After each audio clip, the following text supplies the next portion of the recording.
have Dr. Mario, one of the best Sega games of all time. Today I'm going to be reading Nintendo Power Volume 18 with Dr. Mario on the cover. This is a very, very retro issue right here. I'm pretty happy to be reading it. I've had this issue for a little while now, but just now getting around to it. So we've got the retro old school table of contents. Player's pulse for this issue, your worst Nintendo nightmare. Let's see what we got here. Oh boy, here's a good one. Alright. This letter from Trevor Lynn from California. It says, I was about to finish Karate Kid when the screen started getting fuzzy. Then the power went out. When it came back on, my game was gone. I was mad because I had told my sister that she could play Super Mario Bros. When I was done. God must be a girl. Got any other interesting letters here? This guy's game got turned off by accident when he was at the end of it. When I finally beat Bowser in Super Mario Bros. 3, my brother and I wanted to take a picture, so we turned off all the lights. Unfortunately, the lights were all connected to the wall socket, and it turned off my darned game. Language! That's from Nathan Boot from Vancouver, Washington. Language, Nathan. Here we have Solar Jetman, which is one of the most popular NES games of all time. Actually, I've never heard of Solar Jetman. What is Solar Jetman? I like how it's got all these accessories, though. It's doing that Power Blade thing that I've talked about that Nintendo Power used to do, where they would have like a page dedicated to just showing you all the items and weapons and maybe the enemies, something like that, before they get into the coverage. And it's always just really fun to kind of look that over and read it. We've got some maps here. The worlds in Solar Jetman have very odd names. Here's Shamigen, Shanku, Urownd, Urownd. It's like literally called Urownd, and that's the last planet, Urownd.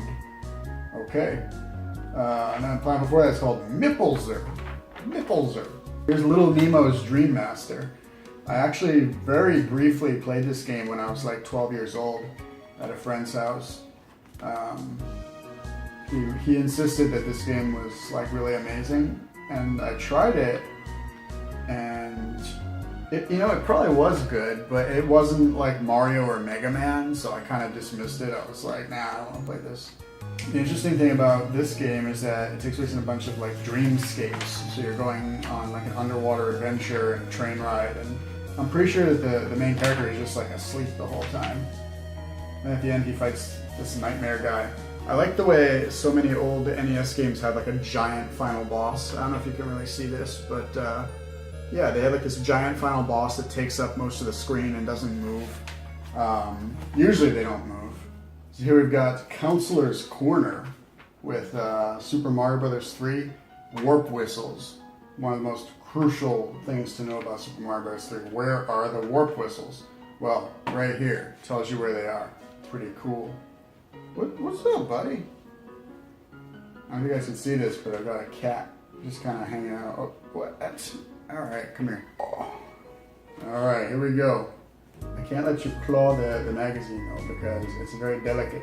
It's from a long time ago. Just like all of Tupac's songs from a long time ago. Okay.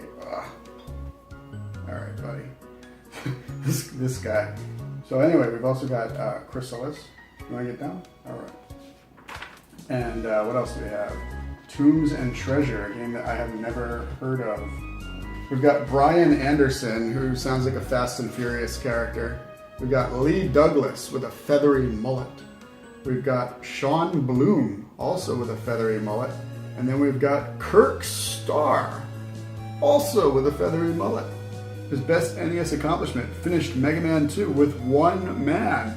Not bad, actually. That's a pretty good accomplishment.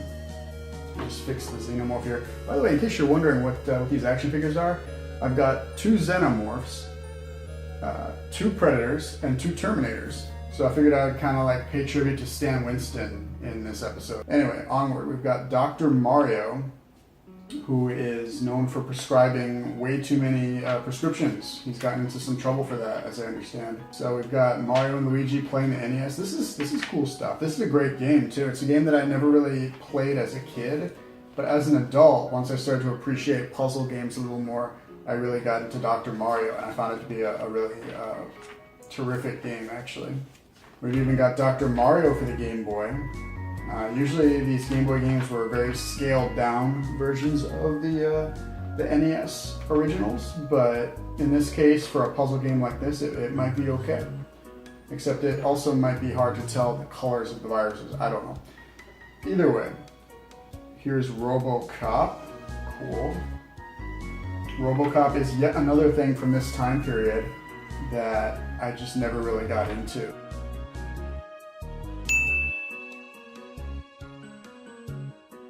I watched the movies later in time, but at this time when they were current, I just didn't know anything about them. Final Fantasy Legend Power Punch. The last punch is always the strongest when you have the punch ability. Interesting. So you buy 2 rounds of punch power and use up 1, and then the second one will just be nothing but, okay, that's interesting. Yeah, look this one up if you ever play Final Fantasy Legend. It'll make you all powerful. I think I might have actually used that exploit when I played that game a long time ago. A long time ago. All right, what do we got here? Oh man, gotta get a shot of this. It is the poster, the Mega Man 3 poster with Gamma, the final boss.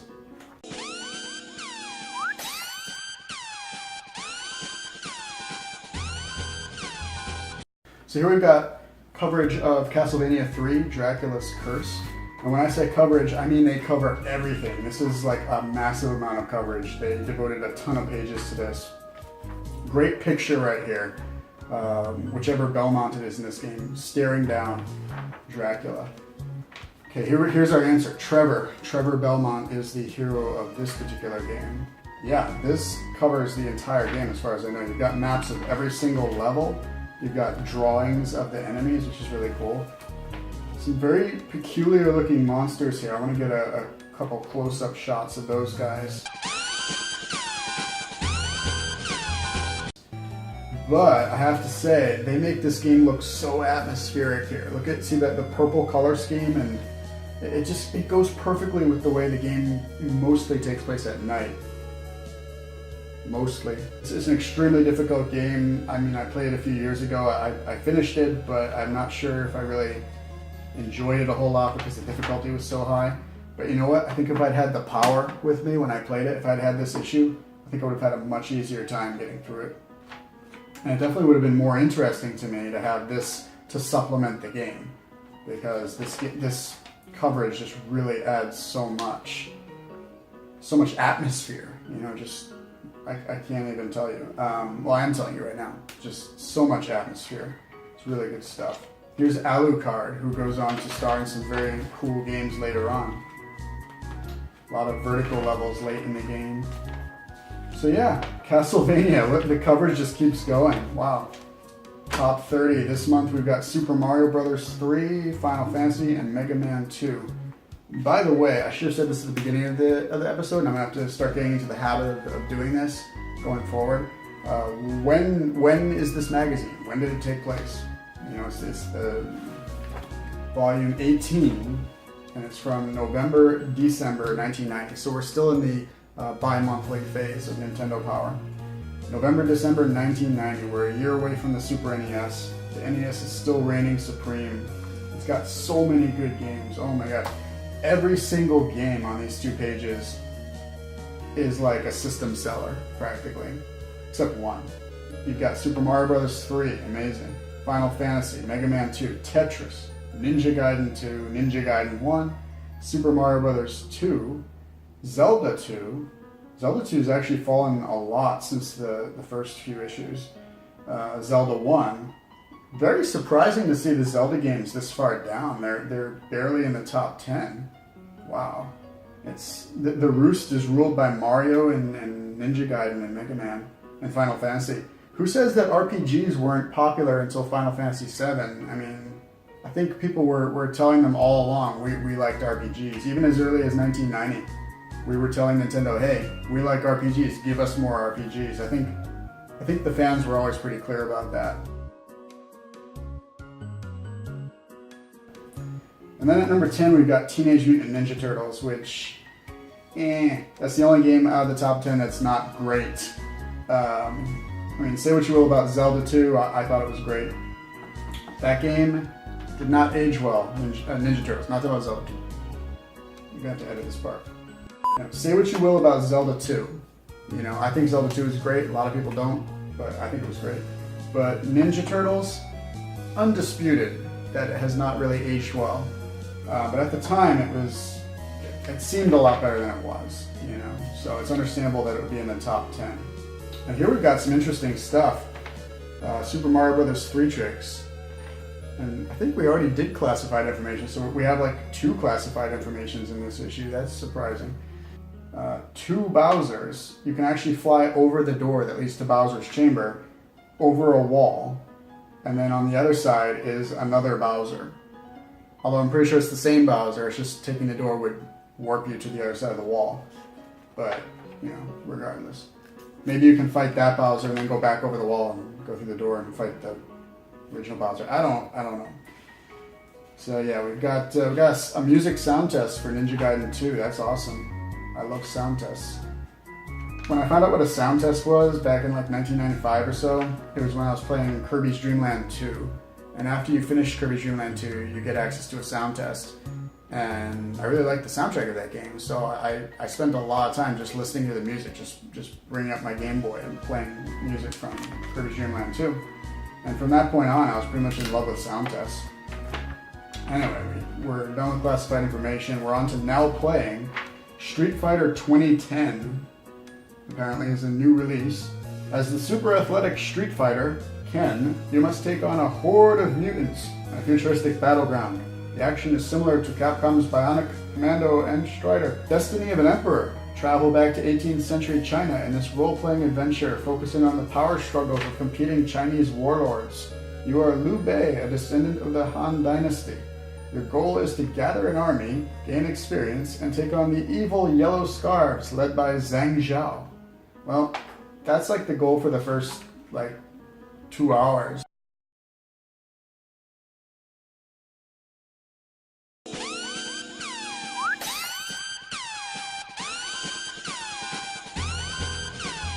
Pack Watch, a look into the future of NES game packs. We've got Mega Man 3 on the way. It's got new robot enemies and new alien worlds. I don't know if alien worlds is the best way to describe Mega Man 3, but hey, it works for me. It looks like this time Dr. Light has been under the impression that he has joined forces with Dr. Wily to make a peacekeeping machine, but Wily has other intentions. Look at that, they're just spoiling the whole plot. Oh man, this is interesting. Earthbound. Due out in the fall of 1991 is Earthbound, an epic adventure with gameplay like Final Fantasy, but set in the modern world. Baseball bats and psychic powers take the place of swords and sorcery. The main character, a kid with latent PSI talents, searches for the truth behind the legend about a mysterious ancestor. Many things will hinder the lad's quest, including poltergeists, giant rats, and crazy hippies. Earthbound, which was released as Mother in Japan, features a giant world to explore and tons of puzzles to solve, all with a touch of humor. The original NES Earthbound prequel to the Earthbound that we ended up getting for the Super NES. It's too bad we never got this one because I've played it and it's pretty cool. I mean, it's an NES RPG, it's not super deep, but it's really cool. And you can see the Earthbound DNA. You know, you can see that it's like a predecessor of what became the game that we did get, which makes it worth playing for that alone. Here's a quick preview of the Super Famicom with 2 tiny little images. They need to ramp up the hype for that thing, alright? I know it's a year away, but it needs more hype than this. PowerFest 1990. Wow. 1 million players attended PowerFest 1990. This was apparently something that Nintendo did to, some kind of competition that they did to find like the best players in each city. And like half of them are 10 years old. This dude is 7.5. Wow, he's the youngest. This guy's 29. More power to him. He's a firefighter. And over here we've got the first ever female finalist from Oklahoma City, which is pretty cool. The entire paragraph is about how she's female because she can defeat the guys, and the boys didn't think she had a chance, and she's the only female. Okay, great. Well, I'd like to know like more about her rather than just like Alright, whatever. It's okay. So yeah, she's cool. Everybody on these 2 pages is cool. Looks like a bunch of really cool people, actually. Except for this guy. He's like wearing a red bathrobe or something, and he's got like this little tiny pencil mustache. And yeah, that actually does it for the Dr. Mardo issue. So thank you for joining me, and tune in next time when I cover... I don't know yet. You don't know yet! But we'll see. And signing off, here's the Terminator. Say bye, Terminator. And I'll see you guys next time.